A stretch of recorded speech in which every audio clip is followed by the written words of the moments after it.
Her world stopped spinning. There she was, Simone, the woman he'd spent 2 years telling she was broken, that her body had failed them both. The woman he'd watched cry herself to sleep month after month when the pregnancy tests came back negative. The woman he'd finally given up on, filing for divorce with bitter words about wanting a real family with someone who could actually give him children. But the Simone walking into Judge Holmes' courtroom wasn't the broken woman he'd left behind 6 months ago. This Simone glowed with a radiance that took his breath away, her dark skin luminous under the fluorescent lights. Her natural hair was styled in elegant locks that framed her face beautifully. She wore a flowing navy dress that did nothing to hide the unmistakable curve of her pregnant belly. 7 months pregnant. Maybe 8. David's mouth went dry. His hands started shaking as he gripped the edge of the defendant's table. The papers in front of him, the divorce decree he'd been so eager to sign, suddenly felt like they weighed 1,000 pounds. Mr. Parker? His lawyer, a thin white man in an expensive suit, was saying something, but David couldn't hear him over the rushing in his ears. Mr. Parker, are you all right? Across the aisle, Simone took her seat next to her attorney, a fierce-looking Latino woman David vaguely remembered as Carmen, Simone's college roommate. Simone's movements were graceful, deliberate. She placed one protective hand on her belly as she settled into her chair, and David felt something crack inside his chest. She looked happy. Actually, genuinely happy in a way he hadn't seen in years. Judge Patricia Holmes, a distinguished African-American woman with silver-streaked hair and knowing eyes, looked between the two parties. Before we proceed with today's divorce proceedings, I want to ensure both parties are present and ready to move forward. Mrs. Parker? Yes, Your Honor, Simone said, her voice clear and strong. She didn't even glance in David's direction. Mr. Parker? David tried to speak, but no sound came out. He cleared his throat and tried again. Your Honor, Judge Holmes raised an eyebrow. She'd been on the bench for 15 years and had seen every kind of courtroom drama imaginable. But even she seemed taken aback by the thick tension filling the room. Take your time, Mr. Parker. David's mind raced back to their last conversation, 6 months ago in their empty apartment. He'd been cruel, deliberately cruel. Face it, Simone, he'd said, throwing clothes into a suitcase. You're barren. I can't waste my life waiting for something that's never going to happen. I want kids, real kids, and you can't give them to me. She'd stood there in their bedroom doorway, tears streaming down her beautiful face, her hands unconsciously covering her abdomen. David, please. The doctor said it might just take time. We can try fertility treatments, we can... I'm done trying, he'd cut her off. I'm done pretending this is going to work out. I'm filing for divorce and I'm going to find someone who can actually be a mother. The words had been designed to destroy her, and they had. Simone had crumpled to the floor right there in their bedroom, sobbing so hard she could barely breathe. And David had stepped over her and walked out. Now, looking at her radiant face and the obvious swell of new life growing inside her, David felt like he was going to be sick. Your Honor, Carmen spoke up, her voice professional but with an edge of steel. My client is ready to proceed with the divorce as planned. The terms have been agreed upon by both parties. Judge Holmes nodded slowly, but her eyes remained fixed on David. Mr. Parker, you seem distressed. Do you need a moment? The courtroom was completely silent except for the hum of the air conditioning and the distant sound of traffic outside. David could feel everyone's eyes on him, the court reporter, the bailiff, the few other people waiting for their cases to be called. But most of all, he could feel the weight of Simone's presence, even though she still hadn't looked at him. David started again, then stopped. What could he possibly say? That he'd made the biggest mistake of his life? That seeing her pregnant proved everything he'd said about her was wrong? That he'd destroyed their marriage and her heart based on his own impatience and cruelty? Simone finally turned to look at him, and David's breath caught. Her dark eyes, once so full of pain and self-doubt, now held something he'd never seen before, complete and total peace. She looked at him like he was a stranger, someone she'd once known but had moved far beyond. Your Honor, Simone said quietly, I'd like to proceed with the divorce. I have important things to do with my life. She placed both hands on her belly, and David watched as the baby kicked, making her smile the most beautiful smile he'd ever seen. It was a smile that used to be for him, in the early days of their marriage when they dreamed together about the family they'd build. Judge Holmes looked between them one more time, then picked up her gavel. Very well. Let's proceed. But as the judge began speaking about the dissolution of their marriage, all David could think about was the wedding day 4 years ago when Simone had walked down the aisle toward him, glowing with joy and hope. She'd whispered to him at the altar, "I can't wait to make you a father someday." Now she was going to make someone else a father. Someone who clearly valued what David had thrown away. The irony was choking him. 8 months earlier, Simone Parker stared at the white stick in her trembling hands, the single line mocking her once again. Negative. Just like the previous month and the month before that and every month for the past 18 months since they'd started trying for a baby. She sat on the bathroom floor of their one-bedroom apartment in Atlanta's Sweet Auburn district, her back against the cool tile wall. Through the thin bathroom door, she could hear David moving around in the kitchen, probably making his morning coffee and checking his phone for work emails. He'd stopped asking about the pregnancy tests months ago. The bathroom window let in the soft morning light, illuminating the small collection of negative pregnancy tests she'd saved in a shoebox, evidence of her body's repeated failures. 18 negative tests. 18 months of hope followed by crushing disappointment. At first, David had been supportive. He'd held her when she cried, brought her favorite ice cream, reminded her that it could take time. "We're young," he'd said 6 months in. "It'll happen when it's supposed to happen." But as the months dragged on, his patience wore thin. The sex became scheduled and clinical. The conversations about baby names and nursery colors stopped. David started working later, coming home after Simone had already fallen asleep. "Simone." David's voice came through the door. "You okay in there?" She wiped her eyes quickly and stood up. At 28, Simone was a successful graphic designer who'd built her freelance business from nothing. She was strong, independent, creative. But when it came to getting pregnant, she felt like a complete failure. "I'm fine," she called back, her voice steadier than she felt. She opened the door to find David standing there with his coffee mug, already dressed for work in his standard accountant uniform, pressed khakis and a button-down shirt. He was handsome in a clean-cut way with light brown skin and close-cropped hair. They'd met at a friend's barbecue 3 years ago, and Simone had been drawn to his stability, his 5-year plan, his certainty about what he wanted in life. What he wanted was a family. What she apparently couldn't give him. "So?" David asked, though his tone suggested he already knew the answer. Simone held up the test. "Negative." David's jaw tightened almost imperceptibly. "Okay. Well, maybe this month." "Maybe," Simone echoed, but she could hear the doubt in her own voice. David checked his watch. "I have to get to work. That Johnson account needs to be finished by 5. He kissed her forehead quickly, a perfunctory gesture that used to mean so much more. "We'll talk later." After he left, Simone sat at her kitchen table with her laptop, trying to focus on designing a logo for a local bakery. But her mind kept wandering to the conversation she'd had with her mother, Ruth, the night before. "Baby girl," Ruth had said over the phone from her home in Savannah, "maybe you should see a specialist. There are doctors who can help with this sort of thing." "David doesn't want to spend the money on tests and treatments," Simone had replied. "He says if it's meant to happen, it'll happen naturally." "And what do you want?" Ruth had asked pointedly. That was the question Simone couldn't answer. She wanted a baby desperately, had wanted one since she was a little girl playing with dolls. But she also wanted her husband to want to fight for their dream together, not just wait passively for a miracle. Around noon, her phone buzzed with a text from her best friend Carmen. "Coffee? You sound like you need it." An hour later, Simone was sitting across from Carmen at a small cafe in Little 5 Points, watching her friend's worried expression grow deeper with each detail she shared. "Girl, you know I love you," Carmen said finally, "but this isn't healthy. You're blaming yourself for something that might not even be about you." Carmen Rodriguez had been Simone's roommate at Spelman College, and now she was a family law attorney with her own practice. She was fierce and protective, especially when it came to Simone. "What do you mean?" Simone asked. "I mean, David hasn't been tested either, has he? Male factor infertility accounts for about 40% of fertility issues, but somehow you're carrying all the blame and shame." Simone stirred her latte absently. "He says his family has never had problems having kids. That's not how biology works, and you know it." Carmen leaned forward.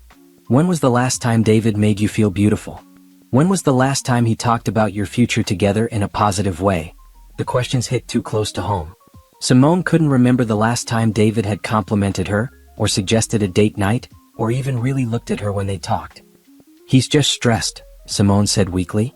"We're all stressed, honey. That doesn't give him license to make you feel like less of a woman."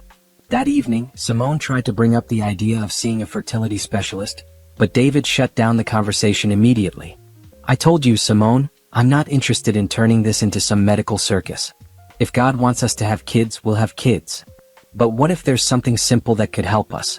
What if you just relaxed and stopped obsessing over this? David's voice was sharp, cutting. Maybe that's the real problem. You're so wound up about getting pregnant that your body can't do what it's supposed to do naturally.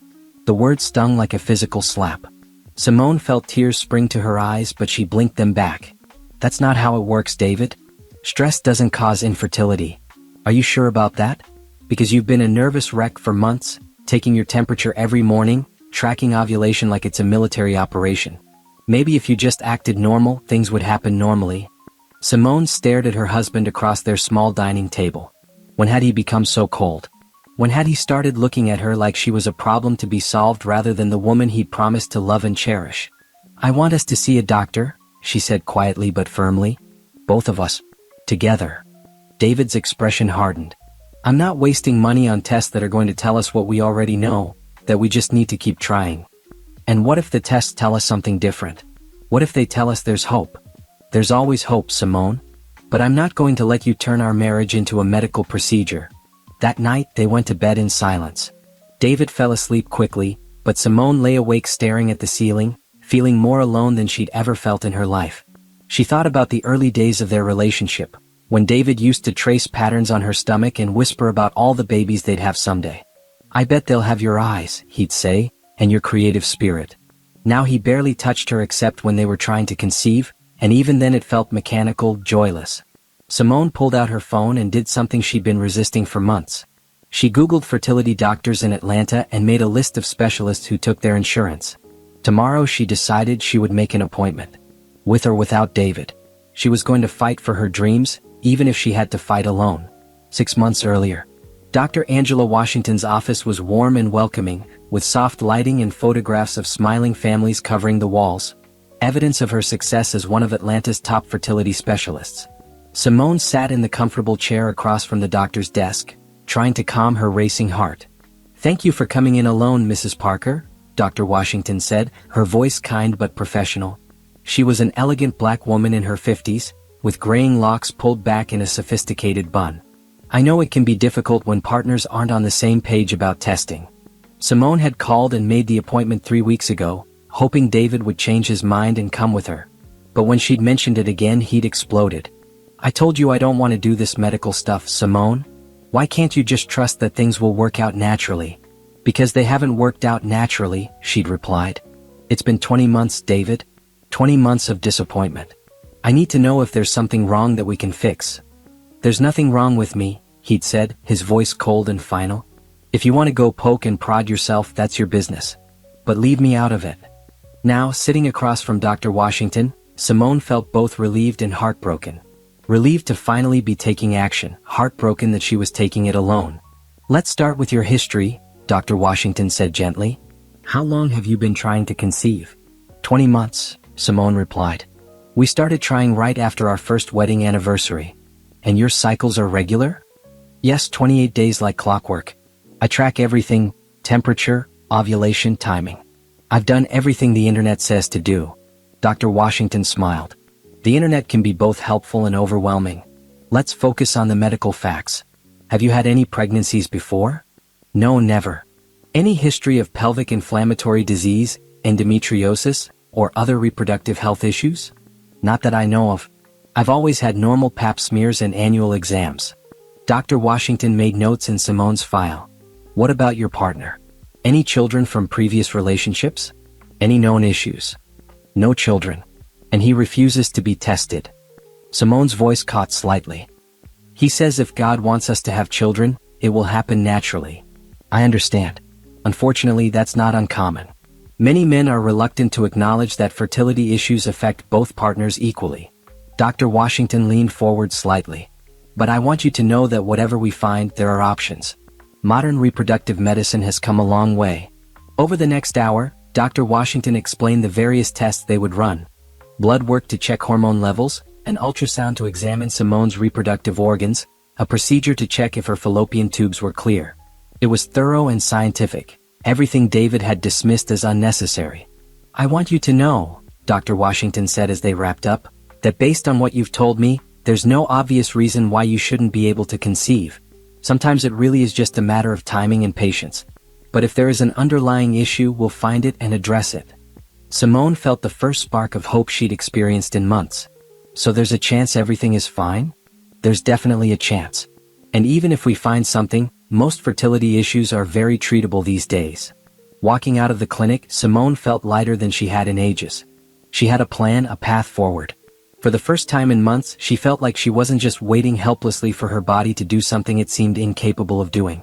She decided to stop by David's office and share the good news. Maybe if she explained how encouraging Dr. Washington had been, he'd change his mind about the whole process. David worked for a mid-sized accounting firm in downtown Atlanta. Simone had visited only a few times, but she knew his assistant, Mrs. Chen, who always remembered her name and asked about her design work. "Simone, how nice to see you," Mrs. Chen said warmly. "David's just finishing up a call. You can go right in." Simone knocked on David's office door and opened it with a smile. Surprise. David looked up from his computer with an expression that wasn't quite annoyance, but wasn't pleasure either. "What are you doing here?" "I wanted to tell you about my appointment with Dr. Washington. It went really well and I thought you'd want to hear." "I told you I didn't want to be part of this," David interrupted.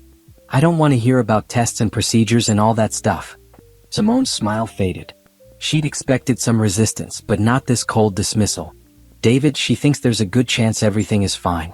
She just wants to run some basic tests to make sure." "Simone, stop." David's voice was harsh enough that she took a step back. "I don't want to hear it. You're obsessing over this and it's not healthy. I'm trying to find answers so we can have the family we both want." "The family I want," David said slowly, "is one that happens naturally, not one we have to beg for from doctors." The words hung in the air between them like a physical barrier. Simone felt something fundamental shift in her chest, a cold realization settling in. "So if the tests show there's a problem we can easily fix, you wouldn't want to fix it?" "I want a wife who can get pregnant without medical intervention." The sentence was like a knife to her heart. Not, "I want us to have a baby." Not, "I want to try everything possible." You wanted a different wife. A wife who could give him what Simone apparently couldn't. "I see," Simone said quietly. "Do you?" "Because I don't think you do. I think you're so caught up in this fertility stuff that you've forgotten how to just be my wife." Simone looked around David's office, at the framed photo of them from their wedding day on his desk, at the motivational posters about success and achievement on the walls, at the window overlooking the busy Atlanta street below. Everything looked the same as it always had, but somehow it all felt different now. "What does being your wife mean exactly?" she asked. "It means trusting that things will work out. It means not turning every conversation into a discussion about ovulation schedules and doctor's appointments. It means being the woman I married, not this anxious version of yourself." Simone felt tears threatening, but she refused to cry in David's office. She'd done enough crying over their fertility struggles. She was tired of being made to feel like her desire for answers was somehow wrong or obsessive. "I'm going to continue with the testing," she said calmly. "Dr. Washington thinks we can get some answers quickly." David's expression hardened. "Then you're going to do it without my support?" "I guess I am." The drive home felt longer than usual. Simone found herself taking a detour through the neighborhood where she'd grown up, past the small house where her mother Ruth had raised her as a single parent after Simone's father left when she was 5. Ruth had always told Simone that she was strong enough to handle whatever life threw at her. "You're made of tougher stuff than you realize, baby girl," she'd say whenever Simone faced challenges. Maybe it was time to remember just how tough she really was. That evening, David came home later than usual and barely spoke during dinner. They sat at their small kitchen table eating takeout Chinese food in silence, the space between them feeling like an ocean. "The testing will take about 2 weeks, Simone said finally. "Then we'll know one way or the other." David didn't look up from his low mane. "We already know, Simone. We know that some things aren't meant to be forced. And we also know that some things aren't meant to be given up on without a fight." That night, they slept on opposite sides of their bed, each turned away from the other. But for the first time in months, Simone fell asleep feeling like she was taking control of her life rather than being victimized by it. 2 weeks later, Dr. Washington called with the results. "Everything looks perfect, Simone," she said, her voice warm with genuine happiness. "Your hormone levels are excellent, your ovaries are healthy, your tubes are clear. There's no medical reason why you shouldn't be able to conceive naturally." "So why hasn't it happened?" Simone asked. "Sometimes it really is just timing. but I'd strongly recommend that your husband come in for testing too. Male factor infertility is involved in about half of all cases, and the testing is much simpler for men than what you've been through. That evening, Simone shared the good news with David, expecting him to be relieved and maybe even willing to consider his own testing. Instead, he looked at her like she'd proven his point. See? I told you there was nothing wrong. All this stress and worry for nothing. But Dr. Washington says you should be tested too, just to be thorough. Absolutely not. You got your clean bill of health. That should be enough. That night, as Simone lay awake listening to David's steady breathing beside her, she realized that somewhere along the way, their marriage had become less about love and support and more about who was right and who was wrong. And she was starting to suspect that both of them were wrong, just in very different ways. 4 months earlier, the invitation arrived on a Tuesday morning in March, mixed in with the usual bills and promotional flyers. Cream-colored cardstock with elegant gold lettering. Jessica and Michael Thompson request the pleasure of your company at the baptism of their daughter, Grace Elizabeth Thompson. Simone stared at the invitation, her coffee growing cold in her hands. Jessica had been her college roommate at Spelman before Carmen, and they'd stayed loosely in touch over the years. Jessica had gotten married a month before Simone, and had announced her pregnancy just 6 months ago. A surprise pregnancy that happened immediately after they started trying. Everything okay? David asked, glancing over her shoulder as he grabbed his work bag. Jessica had her baby. They're having a baptism next month. David's face tightened almost imperceptibly. Baby-related events had become landmines in their marriage, occasions they either avoided entirely or endured with forced smiles and early exits. Do you want to go? He asked, his tone carefully neutral. I don't know. Maybe. Simone set the invitation on the kitchen counter. It would be nice to see Jessica again. Well, let me know. I'll need to check my calendar. After David left for work, Simone found herself staring at the invitation for a long time. There had been a time when she would have been genuinely excited about celebrating a friend's new baby. She would have gone shopping for the perfect gift, would have looked forward to holding the tiny infant and imagining her own future children. Now the thought of attending a baptism felt like torture. Her phone buzzed with a text from Carmen. Coffee date? I have news. They met at their usual spot in Little 5 Points, and Simone could tell immediately that Carmen was practically vibrating with excitement. Okay, what's the news? Simone asked as they settled into their favorite corner table. Miguel proposed. Carmen held up her left hand, showing off a beautiful vintage emerald ring. Last night at that little Italian place in Virginia Highland. He got down on one knee right there by our table and I just started crying like a baby. Simone felt a rush of genuine joy for her best friend, followed immediately by a stab of something darker. Not jealousy exactly, but a kind of grief for the happiness that seemed to come so easily to everyone else. Carmen, that's amazing. I'm so happy for you. Simone reached across the table to hug her friend. Tell me everything. As Carmen launched into the story of the proposal, Simone tried to focus on her friend's happiness. But part of her mind kept drifting to her own marriage, to the growing distance between her and David, to the way their conversations had become minefield of topics they couldn't discuss without fighting. So we're thinking about a fall wedding, Carmen was saying. Nothing too big, just family and close friends. And of course I want you to be my maid of honor. I would be honored, Simone said, meaning it. Fall weddings are beautiful. And who knows? Carmen grinned. Maybe by then you'll have some good news of your own to share. Simone's smile faltered slightly. Maybe. Carmen's expression grew more serious. How are things going with the fertility stuff? Did David ever change his mind about getting tested? No. And honestly, I'm starting to think this whole thing is bigger than just fertility issues. Simone stirred her latte absently. It's like we can't talk about anything anymore without it turning into an argument. What do you mean? Last week I suggested we take a long weekend trip somewhere, just to reconnect and have some fun together. You know what he said? What's the point of planning romantic getaways when you're just going to be disappointed every month anyway? Carmen's eyebrows shot up. He said that. Those exact words. Like my disappointment about not getting pregnant is somehow ruining his life. That's.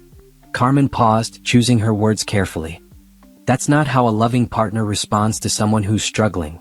I know. And the thing is, I don't even know if I want to have a baby with him anymore. Not the way he's been acting. Simone's voice dropped to almost a whisper. Is that terrible to say? It's honest. And no, it's not terrible. A baby should be something that brings a couple closer together, not something that tears them apart. That afternoon, Simone walked around Piedmont Park trying to clear her head. She watched families playing on the playground, couples walking their dogs, teenagers throwing frisbees. Everyone else seemed to be living their lives with such ease, such joy. When had her life become so heavy? She called her mother as she walked. "Hey baby girl," Ruth's warm voice came through the phone. "How are you doing?" Simone paused. She'd been protecting her mother from the worst details of her marital struggles, not wanting to worry her. But suddenly she felt desperate for someone to understand what she was going through. "Mama, I think my marriage might be in trouble." There was a long pause. "You want to talk about it?" "David and we can't seem to connect anymore. Everything revolves around getting pregnant, but he won't do anything to actually help the situation. And when I try to take action on my own, he acts like I'm betraying him somehow." "That sounds lonely, honey." The simple statement hit Simone like a punch to the chest. "It is lonely. I feel so alone even when we're in the same room. What do you need right now? What would help you feel better?" Simone stopped walking and sat down on a park bench.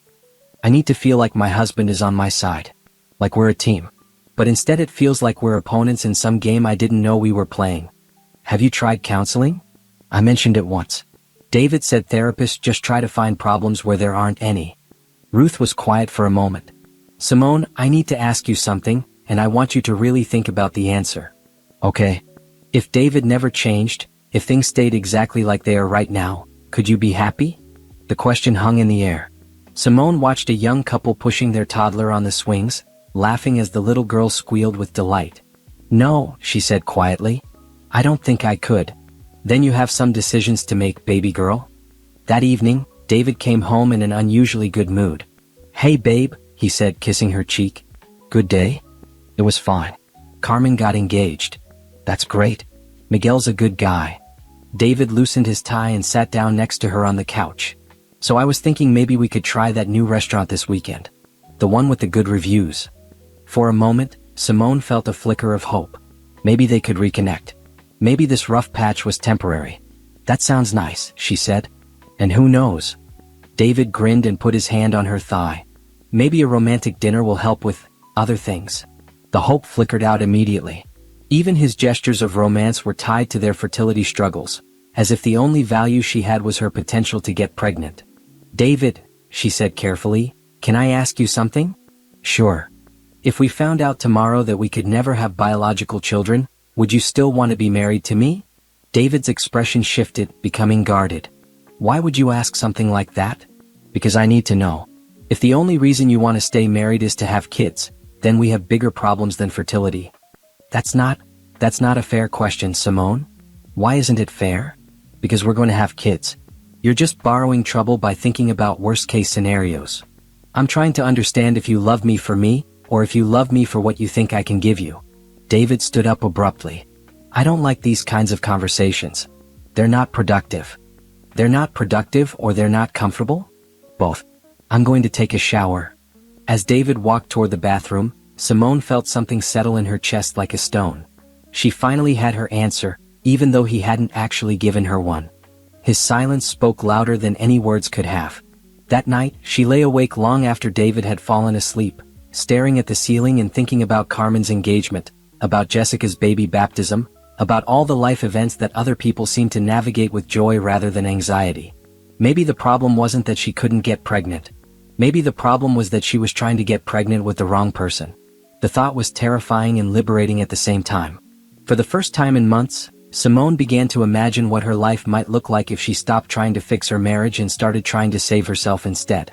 2 months earlier, the text message arrived at 2:17 p.m. on a Thursday while Simone was working on a logo design for a local nonprofit.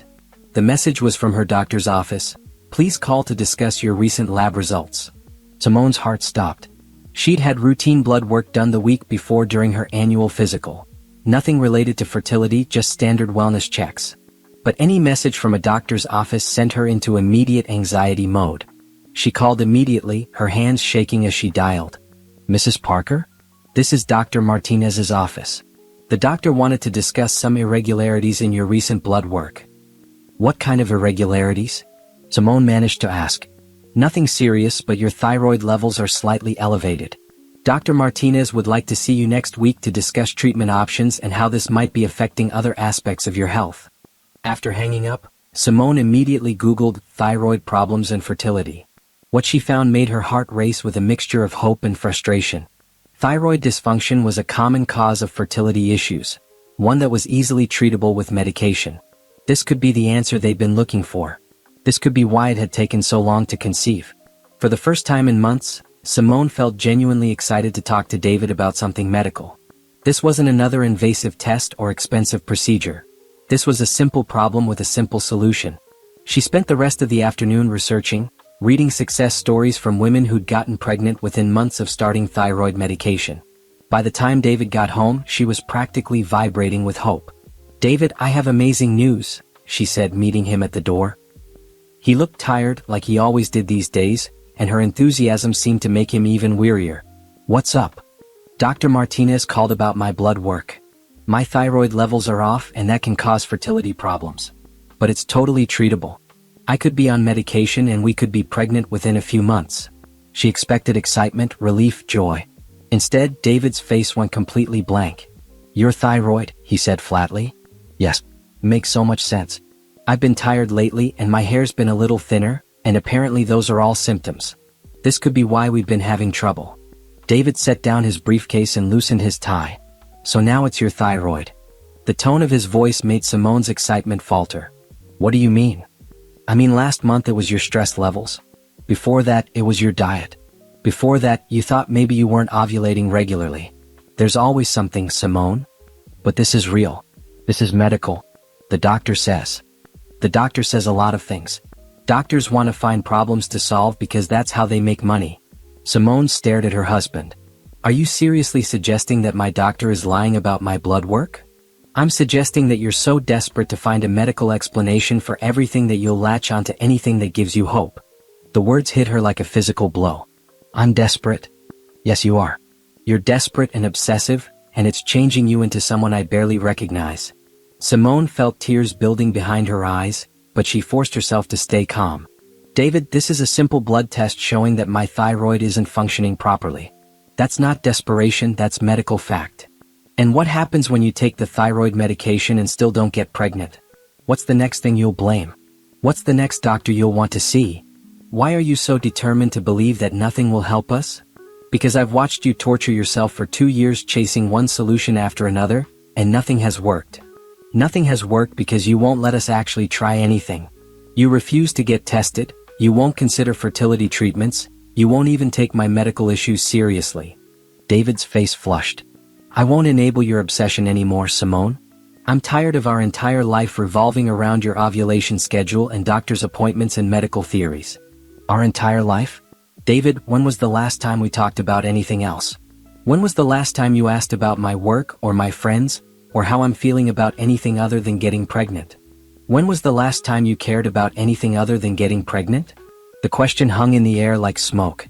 Simone realized with dawning horror that she couldn't remember the last time she talked enthusiastically about her graphic design work, or planned a fun outing with Carmen, or even watched a movie without calculating where she was in her cycle. "Maybe," she said slowly, "I became obsessed with getting pregnant because you made it clear that's all I'm good for." David's eyes flashed. "That's not fair. Isn't it? When was the last time you complimented me on anything other than my potential as a mother? When was the last time you seemed proud of my work or my creativity or my intelligence?" "Simone, you're being dramatic." "Am I? Because from where I'm standing, it feels like the only value I have in this marriage is my uterus. And since that's not working the way you want it to, I'm basically worthless to you." "That's not true." "Then prove it. Take interest in my life beyond my fertility. Support me when I find medical answers. Act like you actually want to solve our problems instead of just blaming me for them." David was quiet for a long moment. When he spoke again, his voice was cold and distant. "I think we should take a break from trying to have kids. Just for a while. This whole thing has gotten out of hand." Simone felt something crack inside her chest. A break from trying to have the family we both said we wanted? A break from the obsession. The constant focus on pregnancy and fertility and medical problems. "I want my wife back." "Your wife is right here, David. She's always been here. But she comes with hopes and dreams and medical needs, and if you can't handle that, then maybe the problem isn't her obsession. That night, they ate dinner in silence.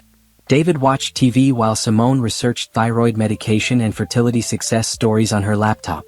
They went to bed without speaking, lying on opposite sides of their queen-size bed like strangers. The next morning, David left for work without saying goodbye. Simone called and made an appointment with Dr. Martinez for the following week, then called Carmen to ask if she could come over.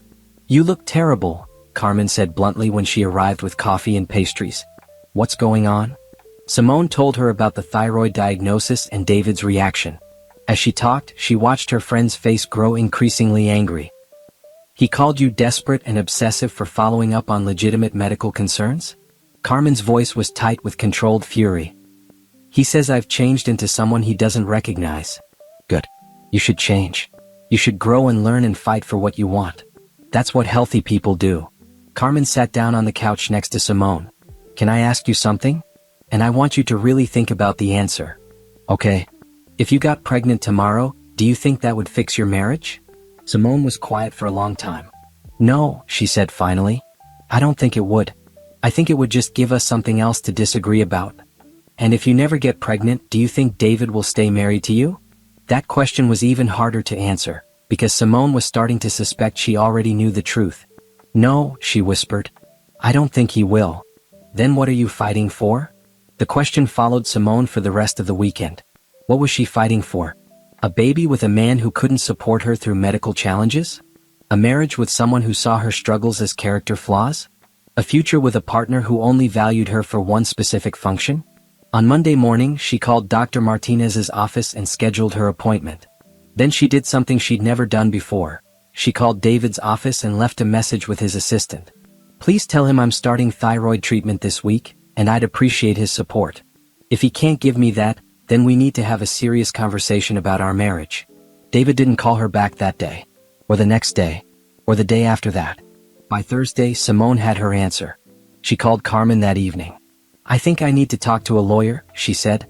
Carmen was quiet for a moment. "Are you sure?" "I'm sure that I can't keep living like this.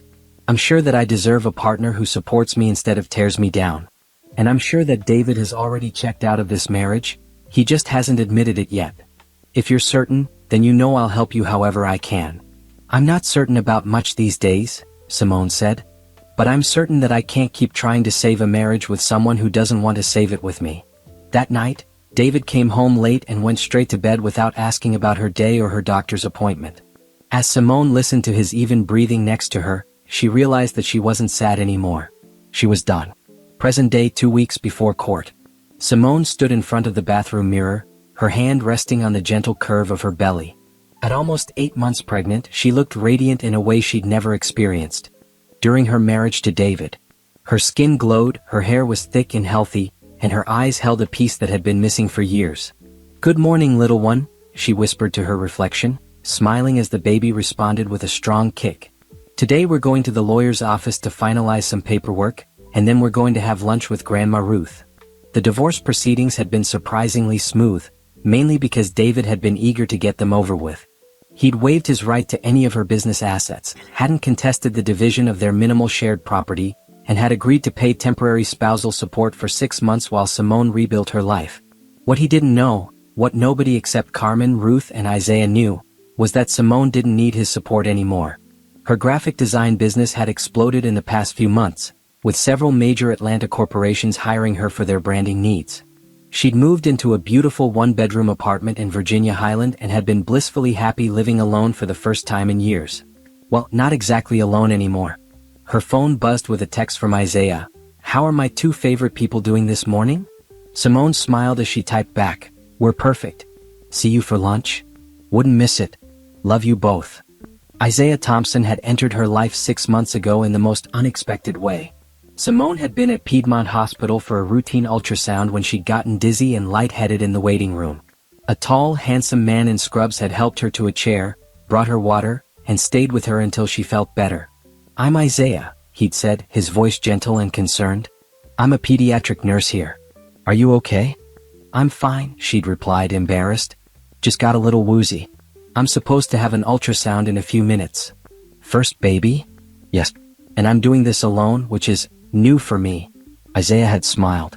"Some of the strongest women I know are doing it alone. And from what I can see, you're definitely strong enough.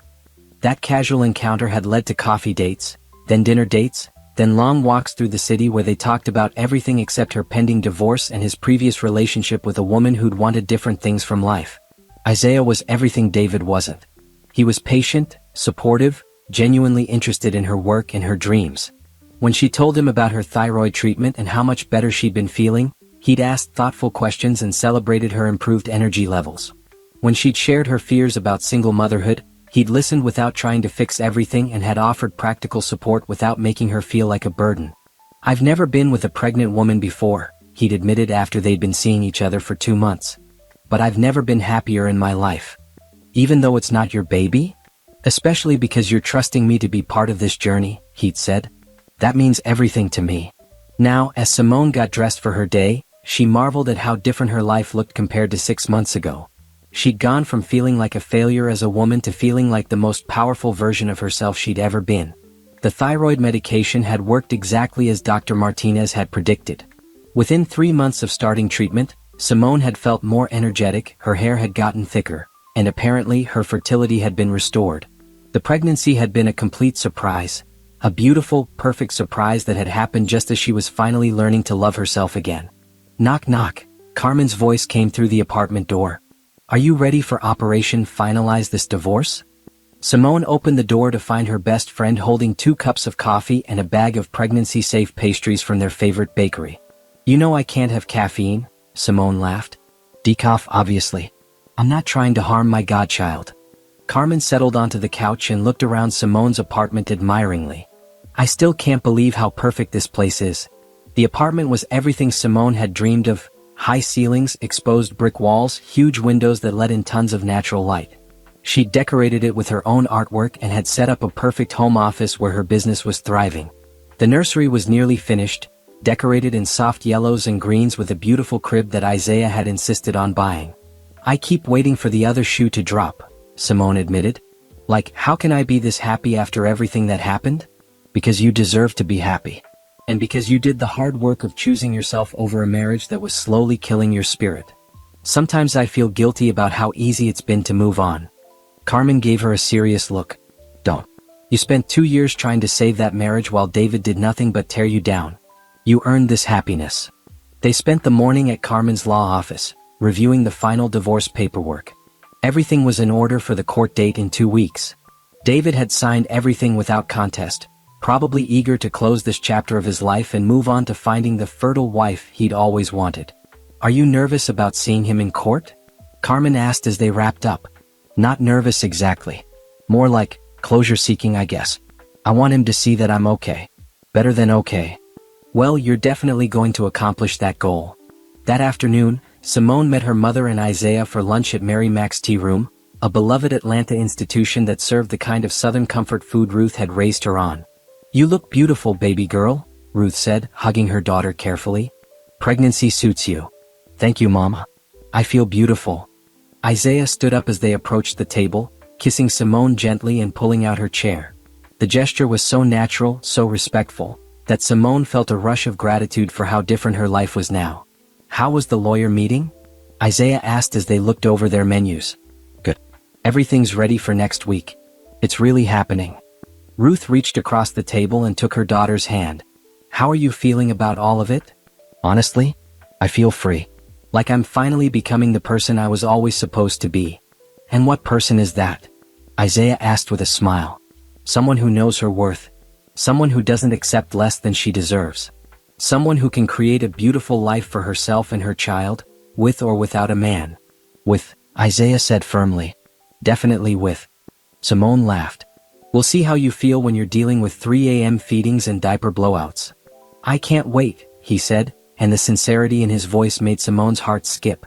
After lunch, Ruth went back to her hotel. She was staying in town for a few days to help with baby preparations, and Isaiah walked Simone back to her apartment. "Can I ask you something?" he said as they reached her building. "Always. Do you ever regret how things happened? The timing, I mean. Meeting me while you were still married, getting pregnant during the divorce." Simone considered the question. It was true that the timing had been complicated. She'd met Isaiah before her divorce was final, and the pregnancy had happened while she was technically still married to David. But she'd been separated for months, living independently, and David had made it clear he wanted nothing to do with reconciliation. "I don't regret anything," she said finally. "I think everything happened exactly when it was supposed to. The thyroid treatment, meeting you, getting pregnant, finding the strength to leave David, it all had to happen in that order for me to be ready for this life." "I love you," Isaiah said, cupping her face in his hands. "I love you and I love this baby and I love the family we're building together." "I love you too." That evening, as Simone worked on a logo design for a new client, she felt the baby moving actively inside her. She paused in her work to place both hands on her belly, marveling at the miracle growing inside her. For 2 years she tried desperately to get pregnant with David, begging her body to cooperate, blaming herself when it didn't happen. Now, with proper medical care and a supportive partner, pregnancy had happened naturally and beautifully. The difference wasn't medical, it was emotional. Her body had been waiting for her to be in a place where she felt safe, loved, and valued for more than her reproductive capabilities. 2 weeks, little one," she whispered. 2 weeks until we're officially free to start our new life." As if in response, the baby gave her the strongest kick yet, right under her ribs. "I know," Simone laughed. "You're ready to meet your daddy Isaiah and your grandma Ruth and your auntie Carmen. We're all ready to meet you too."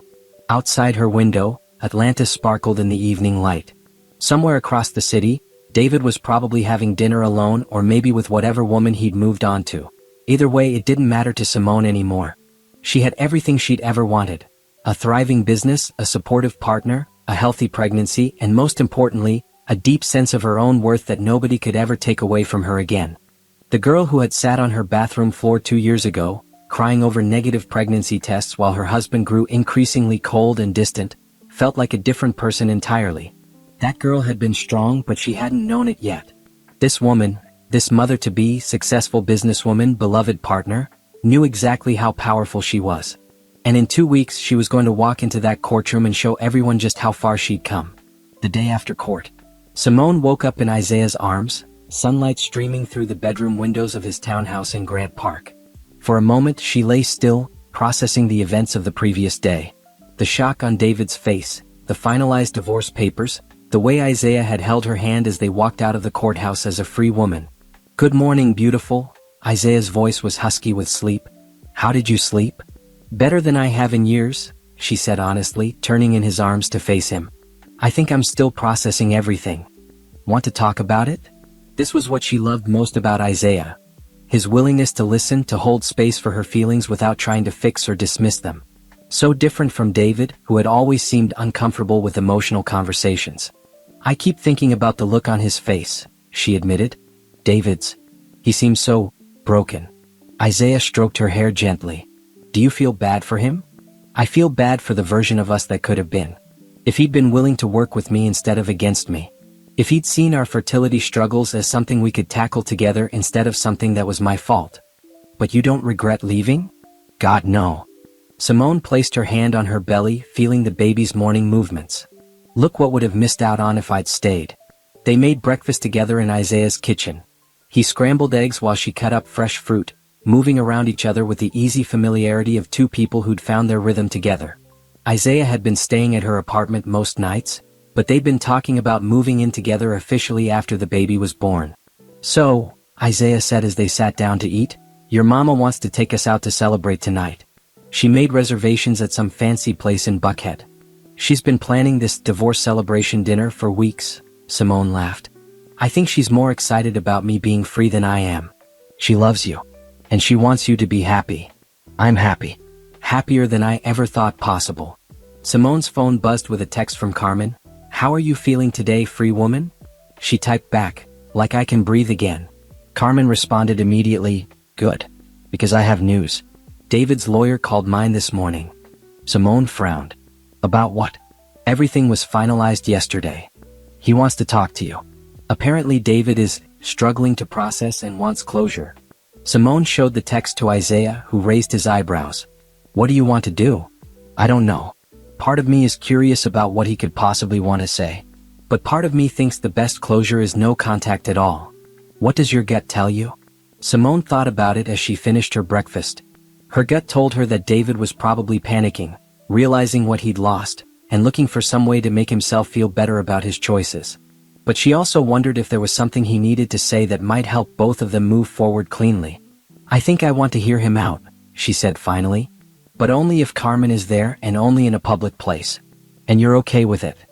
"I'm okay with whatever you need," Isaiah said. "I trust you completely." That afternoon, Carmen arranged for David to meet them at a coffee shop in Midtown. Neutral territory, public, with Carmen as a buffer. Simone chose her outfit carefully, a flowing maternity dress that accentuated her pregnancy glow, comfortable flats, her hair styled in the natural locks that she'd grown to love during her separation. She looked confident, healthy, and unmistakably happy, which was exactly the image she wanted to project. David was already there when she arrived, sitting alone at a corner table. He looked terrible, like he hadn't slept in weeks. His usually neat appearance was disheveled, his shirt wrinkled, his eyes red-rimmed with dark circles underneath. "Simone," he stood up as she approached, his eyes immediately going to her belly. Wow. You look amazing." "Thank you." She sat down across from him, with Carmen taking the chair beside her. "Carmen says you wanted to talk." David's hands were shaking slightly as he reached for his coffee cup. "I've been thinking a lot since yesterday.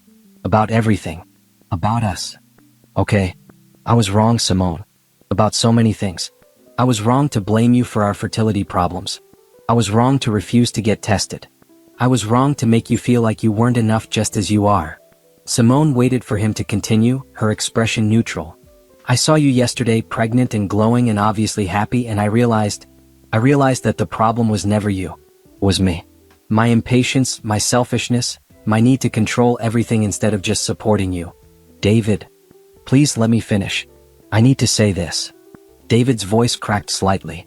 "I threw away the best thing that ever happened to me because I was too proud and too stupid to admit that I might be part of the problem. And now you're having the baby we always wanted with someone else." Simone felt a flicker of sympathy for him, but it was tempered by her memory of all the times he'd made her feel worthless and broken. "The baby we always wanted," she said quietly, "was supposed to be created by two people who loved and supported each other. That's not what we had, David. But it could have been. If I'd been different. If I'd been better. Maybe. But you weren't. And I can't live my life based on who you might have become someday." David leaned forward, desperation clear in his eyes. "Is it too late? Could we try again? I could get tested now. I could support you. I could be the husband you deserved." Carmen shifted in her seat, clearly uncomfortable with where the conversation was heading. But Simone felt completely calm, completely certain of her response. "David, yesterday a judge signed papers that legally ended our marriage. I'm 8 months pregnant with another man's child. I'm building a life with someone who has never made me feel like I had to earn his love. It's not just too late, it's a completely different universe. But if circumstances were different, we might have had a different story. But this is the story we have. This is the story I chose when I chose to save myself instead of trying to save us." David's face crumpled. "I lost you." "Yes, you did. But David, you lost me long before yesterday. You lost me the first time you made me feel ashamed of wanting answers about my fertility. You lost me when you refused to see doctors together.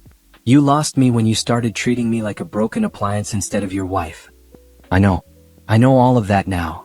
"Then you understand why there's no going back." They sat in silence for a few minutes. David stared into his coffee cup while Simone watched people walking by on the busy Atlanta street. Normal people living their normal lives, unencumbered by the weight of failed marriages and missed chances. "Are you happy?" David asked finally. "Very happy." Does he treat you well?" "He treats me like a partner. Like someone he's grateful to share his life with." David nodded slowly. "Good. That's what you deserve. It is what I deserve. I just wish I'd known that sooner. I'm sorry, Simone. For all of it. For making you feel like you weren't enough. For wasting the time we had together. For not being the man you needed. I accept your apology. And I hope you find happiness, David. I hope you find someone you can love properly, and I hope you become the kind of partner who deserves love in return. Do you think, could you ever forgive me?" Simone considered the question. Forgiveness had been something she'd wrestled with throughout their separation and divorce proceedings. Not because David had asked for it, he hadn't until now, but because carrying anger was exhausting. "I already have forgiven you," she said. "For my own peace, not for yours.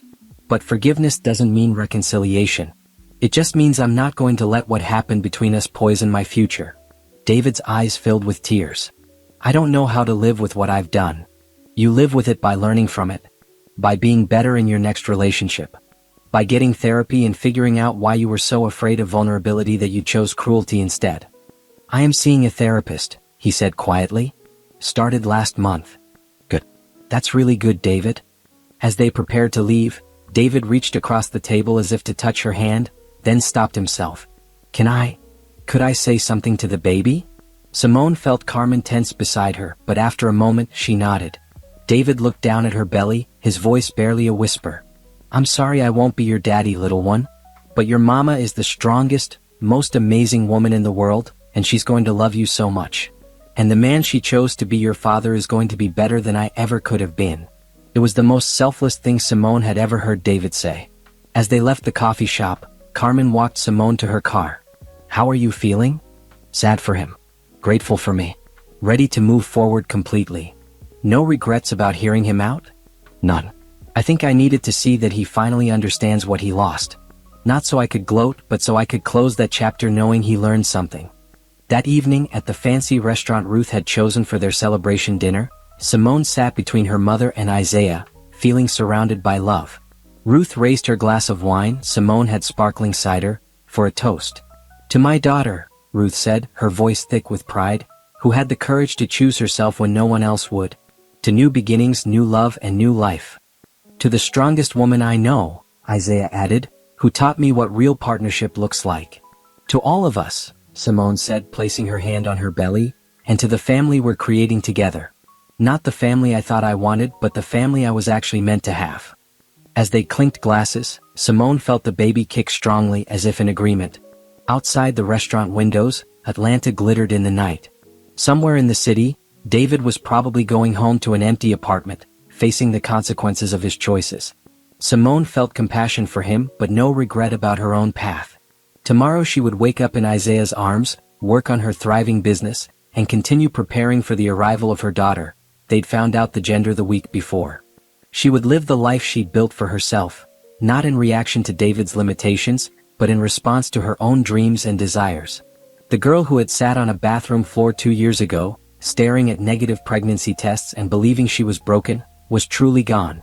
In her place was a woman who knew her worth, claimed her happiness, and created her own miracles. 1 month later. The contractions started at 3:47 a.m. on a Tuesday morning in late spring. Simone woke up in Isaiah's bed with a sharp pain across her abdomen, different from the Braxton Hicks contractions she'd been experiencing for weeks. Isaiah, she whispered, shaking his shoulder gently. I think it's time. He was instantly alert, his nursing training kicking in. How far apart are they? This was the first one.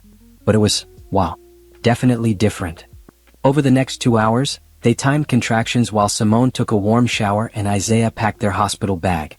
Carmen was on standby to drive them when the time came, and Ruth was already at the hospital where she'd been camping out for 3 days, convinced her granddaughter would arrive early. You're handling this like a champion, Isaiah said as they waded through another contraction. He rubbed her back in slow circles the way they'd practiced in their birthing class. I feel strong, Simone said, surprised by her own calmness. Ready. By 6 a.m. the contractions were 5 minutes apart and definitely getting stronger. Carmen arrived with coffee for Isaiah and encouraging words for Simone. Time to meet your daughter, she said, helping Simone into the car. The drive to Piedmont Hospital took 15 minutes through early morning Atlanta traffic. Simone breathed through 2 more contractions in the back seat, holding Isaiah's hand and focusing on the visualization techniques their doula had taught them. Ruth was waiting in the maternity ward lobby, having apparently been there since 4 a.m., just in case. How's my baby girl? She asked, hugging Simone carefully. About to have her own baby girl, Simone laughed, then caught her breath as another contraction hit. The next 8 hours were a blur of hospital rooms, medical professionals, and the gradual intensification of labor. Isaiah never left her side, feeding her ice chips, helping her change positions, reminding her how strong and capable she was. Dr. Martinez arrived around 2 p.m. to check Simone's progress. You're doing beautifully, she said with a warm smile. Baby's in perfect position, your vitals are excellent, and you're already at 8 centimeters. This little girl is ready to meet the world. I can't wait to meet her, Simone said through gritted teeth as another contraction peaked. At 4:32 p.m., After one final push that seemed to take every ounce of strength Simone had ever possessed, baby Hope Ruth Thompson entered the world with a loud, healthy cry. "She's perfect," Dr. Martinez announced, placing the squirming, pink baby on Simone's chest. "Absolutely perfect." Simone looked down at her daughter, their daughter, and felt her heart explode with a love so fierce it took her breath away. Hope had a head full of dark, curly hair, her father's dark eyes, Isaiah was already claiming credit, and the most beautiful little face Simone had ever seen. "Hi, baby girl," she whispered, tears streaming down her cheeks. "I'm your mama. I love you so much." Isaiah was crying too, his hand gentle on Hope's tiny back. "She's incredible, Simone. Look what you did. Look what we made together." Ruth stood at the foot of the bed, openly weeping with joy. "She's got your chin, baby girl. And your stubborn streak, if that cry is any indication." Carmen, who had been documenting everything with her camera, wiped her eyes behind her phone. "She's the most beautiful baby I've ever seen." Over the next few hours, a steady stream of visitors came to meet Hope. Isaiah's parents drove down from Athens, bringing flowers and handmade blankets. Simone's design clients sent elaborate gift baskets. Even some of David's family members, his sister and mother, sent cards congratulating Simone on her new daughter. But it was that first hour, when it was just Simone, Isaiah, and Hope in the quiet hospital room, that felt most precious. Isaiah had pulled his chair as close to the bed as possible, his arm around Simone's shoulders while she nursed Hope for the first time. "I can't believe she's really here," Simone said, marveling at how perfectly Hope latched on, how natural everything felt. "I can't believe how lucky I am," Isaiah replied. "6 months ago, I was a single guy who thought he'd probably never have kids. Now I have a daughter and the most amazing partner in the world. You know she's going to call you daddy, right? She won't know you're not her biological father. I don't want her to know, not unless someday she asks. As far as I'm concerned, I am her father in every way that matters." That evening, after Ruth and Carmen had gone back to their respective homes and Isaiah's parents had driven back to Athens, the three of them settled into their routine. Hope slept in the bassinet next to the bed while Simone and Isaiah talked quietly about their plans for when they went home. "I've been thinking," Isaiah said, "about us moving in together officially. Maybe we should start looking for a house. Something with a yard where Hope can play when she gets bigger." "I'd like that," Simone said. "Somewhere we can build our life together. All three of us. I love you so much, Simone. And I love our daughter. I want to spend the rest of my life making sure you both know how cherished you are. I love you too. And Isaiah? Thank you for showing me what real love looks like. What partnership actually means." As they drifted off to sleep in the hospital bed, Isaiah in the uncomfortable chair beside her, one hand resting on Hope's bassinet, Simone reflected on the journey that had brought her to this moment. 2 years ago, she'd been married to a man who made her feel broken and worthless, desperate for a baby she couldn't conceive, slowly losing herself in the process of trying to save a marriage that was already over. Tonight, she was the mother of a healthy, beautiful daughter, partner to a man who treated her like a queen, and the owner of a successful business that fulfilled her creatively and financially. The path from there to here hadn't been easy. The divorce had been emotionally draining, even though it was ultimately liberating. Starting over at 28 had been scary, even though she'd ended up building something better than what she'd left behind. Learning to trust love again had been terrifying, even though Isaiah had proven himself worthy of that trust every single day. But looking at Hope's peaceful face in the dim hospital light, Simone knew that every difficult step had been worth it. Every moment of uncertainty, every scary decision, every leap of faith had led to this perfect, precious life sleeping beside her. "Thank you," she whispered to the universe, to God, to whatever force had guided her through the darkness and into this beautiful light. Hope stirred slightly in her sleep, as if she'd heard her mother's gratitude and wanted to acknowledge it with a tiny sigh of contentment. 3 days later, they brought Hope home to Isaiah's townhouse, which they'd already started transforming into their family home. The nursery was perfect, decorated in soft yellows and greens with handmade quilts from Ruth and artwork that Simone had created during her pregnancy. "Welcome home, baby girl," Simone said as she carried Hope across the threshold. "This is where your story really begins." Outside, Atlanta hummed with its usual energy, traffic and construction and millions of people living their individual lives. But inside their home, time seemed suspended in the golden glow of new parenthood.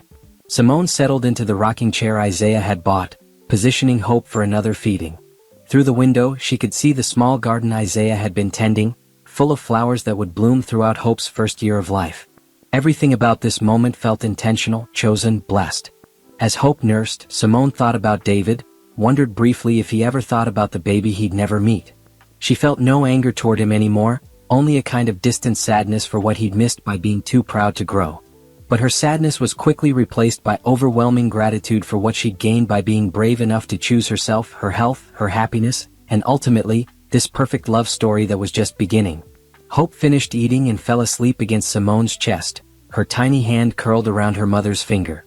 In the kitchen, Isaiah was making dinner, probably something nourishing and delicious that would help Simone's body heal and recover. This was her life now.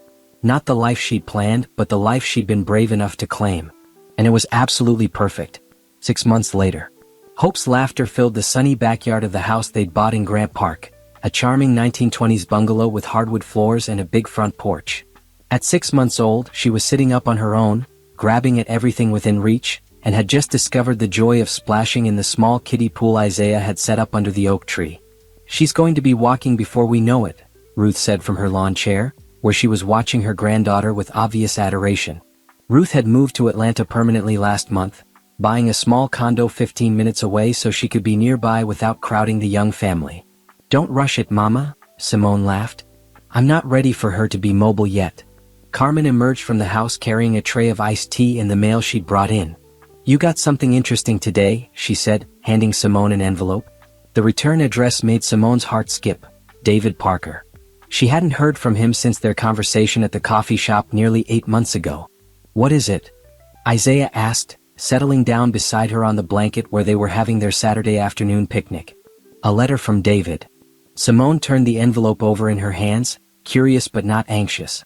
Whatever David had to say, it couldn't touch the happiness she'd built. "Do you want to read it?" Isaiah asked. "Or would you rather just throw it away?" "I'm curious," she admitted. "But only if you're comfortable with it." "I'm comfortable. You can handle whatever it says and I trust you completely." Simone opened the envelope carefully. Inside was a single sheet of paper with David's familiar handwriting and a small photograph. "Simone, I hope you don't mind me writing to you. Carmen gave my lawyer your address and I wanted to share something with you. I'm getting married next month. Her name is Jennifer and she's an elementary school teacher. We met in therapy, yes, I'm still going, and she's been incredibly patient with me as I've worked through everything that happened with us. I wanted you to know because Jennifer is pregnant. We found out last month, and the baby is due in February. I know this might be strange to hear, but I needed you to know that I finally understand what you were trying to tell me about partnership and support." When Jennifer mentioned wanting to see a fertility specialist just to make sure everything was okay, she's 34 and had some concerns, I didn't hesitate to go with her. I got tested too without being asked. And Simone, the test showed that I have low sperm count and motility issues. The doctor said it could take longer than normal for us to conceive, and we might need some assistance. I can't stop thinking about how I treated you when you suggested similar testing. How I made you feel like you were broken when the problem might have been me all along. How I threw away our marriage because I was too proud and too afraid to admit that I might not be perfect. The irony is that Jennifer got pregnant naturally despite my issues, just like you did with Isaiah. Sometimes the right circumstances, the right support, the right love can make miracles happen. I'm not writing this to ask for anything from you. I just wanted you to know that I finally understand what real love looks like, and I'm sorry it took losing you for me to learn it. I hope you, Isaiah, and your daughter are happy and healthy. You deserved so much better than what I gave you and I'm glad you found it. David. P.S. Jennifer insisted I include this photo. She said any woman who helped teach me how to be a better partner deserves to see that her lessons weren't wasted. Simone looked at the photograph. David and a pretty blonde woman standing in front of what looked like a Christmas tree, both of them smiling genuinely. The woman had her hand on a small but visible baby bump, and David's hand was covering hers. They looked happy together and David looked different, softer, more open than she remembered him being. "What does it say?" Carmen asked gently. Simone read the letter aloud, watching her family's faces as she shared David's words. When she finished, there was a moment of silence. "How do you feel about it?" Isaiah asked. "Good, actually. Really good. He finally gets it, you know? He understands what went wrong and he's doing better with someone else. That's all I ever wanted, for him to learn and grow and become the kind of partner who deserves love." "And his fertility issues?" Carmen raised an eyebrow. "That must bring up some complicated feelings. Honestly, it makes me sad that we couldn't figure it out together. If he'd been willing to get tested when I suggested it, if he'd been willing to work with me instead of against me, we might have found solutions. Simone paused, watching Hope splash happily in her little pool. But then again, if we'd stayed together and worked through our problems, I never would have met Isaiah. I never would have had Hope. This perfect life we've built wouldn't exist. Ruth nodded approvingly. Sometimes the biggest mistakes lead to the biggest blessings. I'm glad he found someone who can love him properly, Simone continued. And I'm glad he learned how to love properly in return. Everyone deserves that. You're pretty amazing, you know that? Isaiah said, pulling her closer. The fact that you can read a letter like that and feel genuine happiness for your ex-husband. That says everything about who you are. I can feel happy for him because I'm so happy with my own life. It's easy to be generous when you have everything you ever wanted. As if summoned by her words, Hope let out a delighted squeal and began splashing with renewed enthusiasm, soaking herself and everyone within a 3-foot radius. That's what I think about all this grown-up drama, Carmen laughed, reaching over to tickle Hope's feet. Pure joy is the only response that matters. That evening, after Ruth and Carmen had gone home and Hope was tucked into her crib, Simone and Isaiah sat on their front porch swing, watching the sun set over their quiet Atlanta neighborhood. Can I tell you something? Isaiah said, his arm around her shoulders. Always. When you were reading that letter today, I kept thinking about how different things might have been if you'd stayed with David. If he'd gotten his act together and learned to support you properly. Simone looked up at him, surprised. Are you worried about that? Not worried exactly. But curious about how you feel about the road not taken. You want to know if I have regrets? I guess I want to know if you ever wonder what your life would have looked like if David had been the man you needed him to be. Simone was quiet for a moment, really considering the question. It was true that if David had been willing to get tested, if he'd supported her medical needs, if he'd treated her like a true partner, they might have worked through their fertility issues. They might have had children together, stayed married, built a different kind of life. I think, she said finally, that if David had been different, I would have been different too. I would have stayed the version of myself that accepted less than I deserved, that tried to be small enough to fit into someone else's limitations. What do you mean? I mean that my marriage to David taught me what I wouldn't accept anymore. The pain of being with someone who couldn't love me properly pushed me to demand better from life. If he'd been just good enough to keep me from leaving, I might never have discovered how strong I really am. Isaiah kissed the top of her head. And I might never have found you. I might never have experienced what real partnership feels like. I might never have had hope or built my business into what it is now, or learned to trust my own instincts about what makes me happy. So no regrets? Not a single one. David needed to be exactly who he was so that I could become exactly who I am. His limitations freed me to discover my own possibilities. They rocked gently on the swing, listening to the sounds of their neighborhood settling into evening, dogs barking, children playing in distant backyards, the soft hum of air conditioners and televisions. I love our life, Simone said eventually. I love it too. I love you, I love Hope, I love this house, I love the family we've created. Even though it's not traditional? Even though Hope isn't biologically yours? Even though we met when my life was kind of a mess? Especially because of all those things. We chose each other, Simone. We chose this family, this love, this life. That makes it more precious, not less. From inside the house came the soft sound of Hope stirring in her crib, making the little murmuring noises that meant she was waking up from her evening nap. Duty calls, Simone said, starting to get up. I'll get her, Isaiah said. You stay here and enjoy the sunset. As Isaiah went inside to tend to Hope, Simone remained on the porch swing, thinking about the strange circular nature of life. 2 years ago, she'd been desperate for a baby, convinced that getting pregnant would solve all her problems. Now she understood that Hope hadn't fixed her life. Hope had been the reward for fixing her life herself. The baby she'd wanted so desperately with David had been about filling a void, proving her worth, satisfying someone else's expectations. The baby she'd conceived with Isaiah had been about celebrating wholeness, sharing joy, creating something beautiful with someone who already thought she was perfect exactly as she was. Isaiah returned with Hope, who was wide awake and ready for her evening playtime. He settled beside Simone on the swing, holding Hope on his lap while she grabbed at the evening light filtering through the tree branches. You know what I was thinking? Simone said. What's that? I want to write David and Jennifer a note. To congratulate them and maybe, I don't know, to thank him for becoming the person he needed to become. That's very generous of you. It's not generous. It's grateful. His mistakes led me to my miracles. The least I can do is acknowledge that he learned from those mistakes. As they sat there, Isaiah, Simone, and Hope, watching their neighborhood transition from day to night, Simone felt the deep satisfaction of a life lived intentionally. Every choice she'd made in the past 2 years, from leaving David to starting her business to opening her heart to Isaiah, had led to this perfect moment. Hope began babbling, her little voice mixing with the evening sounds of Atlanta. In her gibberish, Simone could swear she heard something that sounded almost like "Mama" and "Dada." "Did you hear that?" Isaiah asked excitedly. "I think she's trying to say Dada." "I think she's just making sounds," Simone laughed. "But we can pretend she's a genius, baby, if it makes you happy."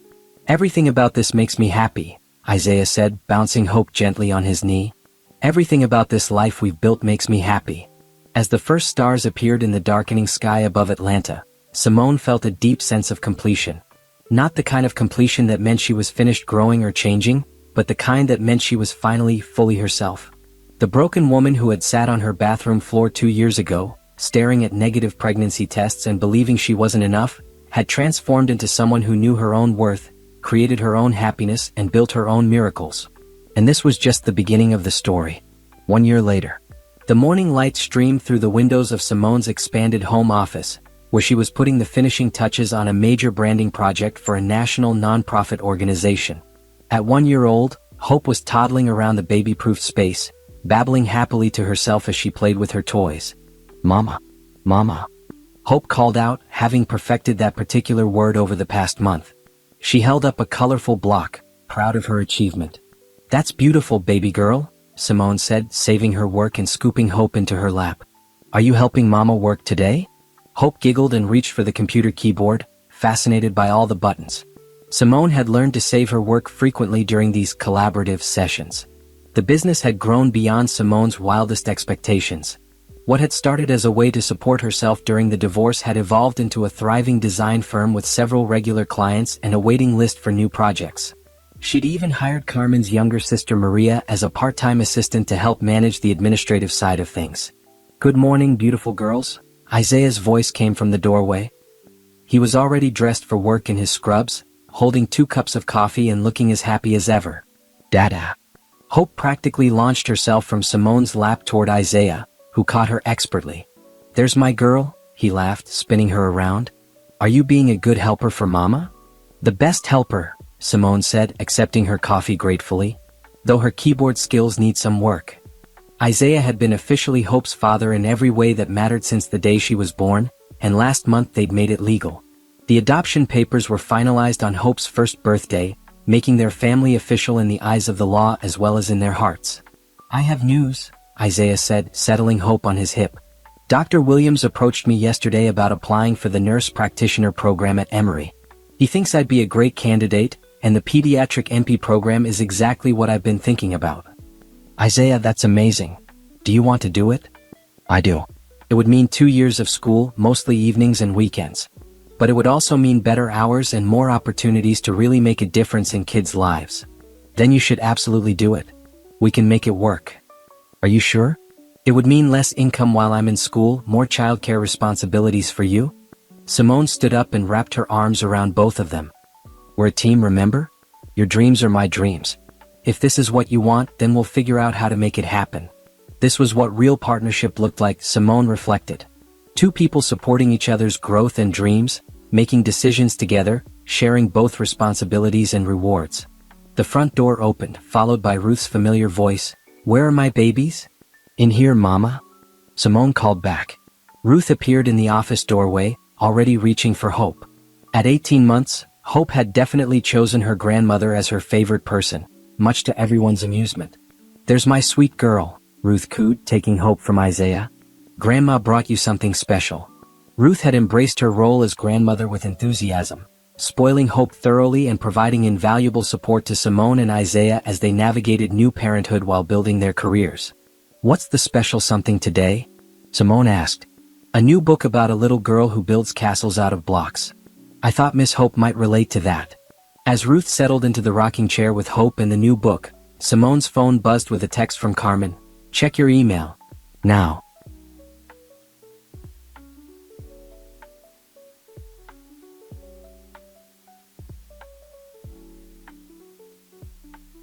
Simone frowned and pulled up her email on her phone. The message at the top made her gasp. "What is it?" Isaiah asked. "Carmen forwarded me something." "Oh my God." "What?" "It's a birth announcement. David and Jennifer had their baby."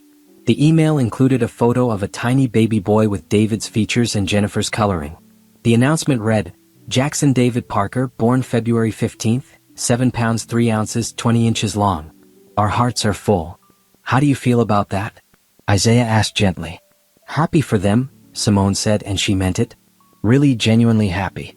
They look like they're going to be good parents." She thought about the letter David had sent months ago, about how he'd learned to be supportive and present for Jennifer in ways he'd never been able to be for Simone. Everyone deserved that kind of love and partnership, and she was glad David had finally figured out how to give it. "You know what I want to do?" she said suddenly. "What?" "I want to send them something for the baby. A gift from our family to theirs." Isaiah smiled. "That's very you. What kind of gift?" "I was thinking about that beautiful baby blanket your mom made for Hope. Maybe I could commission her to make one for Jackson too. She would love that. And I think it's a beautiful gesture." That afternoon, while Hope napped, Simone worked on a card to accompany the blanket. She found herself thinking about forgiveness, about how it had freed her to build this beautiful life, and about how everyone deserved second chances to get love right. "Dear David and Jennifer, congratulations on the arrival of Jackson. He's beautiful and you both look so happy. I hope you don't mind, but I wanted to send a small gift to welcome him to the world. The blanket is made by Isaiah's mother, who has become like family to me. She makes them with so much love, and I thought Jackson should have one made just for him. David, I'm proud of the man you've become and the father I know you'll be. Jennifer is lucky to have you, and Jackson is lucky to have both of you. Wishing your family all the joy and love in the world. With warm wishes, Simone, Isaiah, and Hope." A week later, Simone received a response. A beautiful card with a photo of Jackson wrapped in the blanket they'd sent, along with a heartfelt note from Jennifer. "Dear Simone, I can't tell you how touched I was by your gift and your note. David has told me about your marriage and how it ended, and he's shared how much he learned from his mistakes. Your kindness to us means more than you know. I hope someday our children might meet and become friends. I think it would be beautiful for them to know that even when love doesn't work out the way we plan, it can still lead to wonderful things for everyone involved. Thank you for helping David become the man he needed to be. Jackson and I are the beneficiaries of that growth, and I will always be grateful. With love and admiration, Jennifer. Peace. David wanted me to tell you that seeing you, Isaiah, and Hope together at the grocery store last month was the most beautiful thing he'd ever seen. He said you looked like the family you were always meant to be." Simone smiled as she read the letter, feeling a deep sense of completion. The painful chapter of her marriage to David had finally transformed into something beautiful. Not reconciliation, but genuine peace and mutual respect. That evening, as they sat down for dinner as a family, Hope in her high chair making a delightful mess with her sweet potato puree, Isaiah reached across the table to take Simone's hand. "I have something I want to say," he announced. "Okay," Simone said, curious about his serious tone. "I know we've talked about marriage in abstract terms, about how we don't need a piece of paper to prove our commitment to each other. Right? But I changed my mind. I want to marry you, Simone. Not because we need to prove anything to anyone else, but because I want to stand in front of our families and friends and make promises to you and Hope. I want to celebrate our love and make it official." Simone felt tears spring to her eyes. "Isaiah, I know you've been married before and I know it ended badly. But this would be different. This would be about joy and partnership and building something beautiful together, not about obligation or expectations or trying to fix each other. Are you proposing to me at the dinner table while our daughter throws sweet potatoes at the wall?" Isaiah laughed. "I guess I am. Is that okay?" "It's perfect. It's absolutely perfect." Simone leaned across the table to kiss him. "Yes, Isaiah. Yes, I want to marry you. I want to be your wife and I want you to be my husband and I want Hope to see what a happy marriage looks like." Hope, apparently sensing the emotional significance of the moment, clapped her hands together and squealed with delight, flinging sweet potato in all directions. "I think she approves," Isaiah grinned. "She definitely approves." That night, after Hope was asleep and they'd cleaned sweet potato off most of the kitchen surfaces, Simone and Isaiah sat on their back porch, planning their future. They wanted a small wedding, maybe in the fall, with just family and close friends. Something joyful and intimate that celebrated the family they'd already created. "I keep thinking about how different this feels from planning my first wedding," Simone mused. "With David, Everything felt like it was about other people's expectations. What kind of dress I should wear, what kind of ceremony would look impressive, what kind of reception would make the right impression. And now I just want to marry you. I don't care if we get married in the backyard wearing jeans, or in a fancy church wearing formal clothes. I just want to promise to love you forever and mean it. For the record, I vote for something in between jeans in the backyard and formal church wedding. Maybe a nice outdoor ceremony with barbecue reception? That sounds perfect. As they sat there planning their wedding and their future, Simone reflected on the incredible journey that had brought her to this moment. 2.5 years ago, she'd been a broken woman in a failing marriage, convinced she was worthless because she couldn't get pregnant. Now she was a successful business owner, the mother of a beautiful daughter, partner to a man who adored her, and surrounded by a chosen family that supported and celebrated her dreams. The path from there to here hadn't been easy. Divorce had been painful, even when it was necessary. Starting over had been scary, even when it was exciting. Learning to trust love again had been terrifying, even when Isaiah proved himself trustworthy every single day. But every difficult step had been worth it. Every moment of uncertainty had led to this certainty. Every ending had made space for a better beginning. Isaiah, she said quietly. Yeah. Thank you for loving me exactly as I am. For never trying to change me or fix me or make me smaller to fit into your life. Thank you for being brave enough to leave a situation that wasn't working so you could find something that does. If you hadn't been willing to save yourself, we never would have found each other. Inside the house, hope stirred in her crib, making the soft sounds that meant she was transitioning between sleep cycles. In a few months, they'd move her to a toddler bed. In a few years, she'd start school. In a few decades, she'd build her own life and family. But tonight, she was their perfect baby girl, sleeping peacefully in the home they'd created together, surrounded by more love than any child could ever need. We should go to bed, Simone said eventually. Tomorrow's going to be a big day. Every day is a big day when you're living the life you actually want, Isaiah replied. As they headed inside, Simone took one last look at their backyard, at the garden Isaiah tended, at the swing set they'd installed for Hope, at the life they'd built together from scratch. This was her happy ending. Not the one she'd originally planned, but the one she'd been brave enough to create for herself.